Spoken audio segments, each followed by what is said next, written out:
بتقول لي قول يا زينبو. منى البكري بتقول لي انا قول يا زينبو، وحطيت لي الضمه. ربنا يسترك يا منى. يا دكتور دلوقتي ان انا بنتي متجوزه في مركز جنبنا. مالها؟ بنتي متجوزه في مركز جنبنا. وبعدين هي غضبت 15 يوم. غضبانه. ورحنا بعد ما غضبت 15. ايوه. ورحنا بعد 15 يوم رحنا اشتكينا.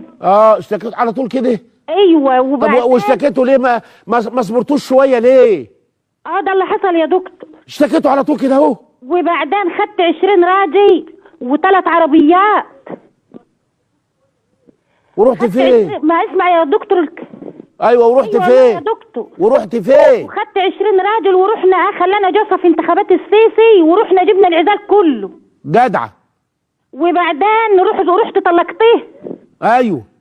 وبعدين احنا دلوقتي جبنا شهود زور ان احنا بناخدوا العزال، ان احنا ما خدناش العزال وبنطالبوا بالعزال تاني. ايوه. وحارمينه ان احنا ما يشوفش عياله. جدعه. ده فاضل ايه تاني؟ ما معكيش طبله؟ ما معكيش طبله؟ استني بس استني.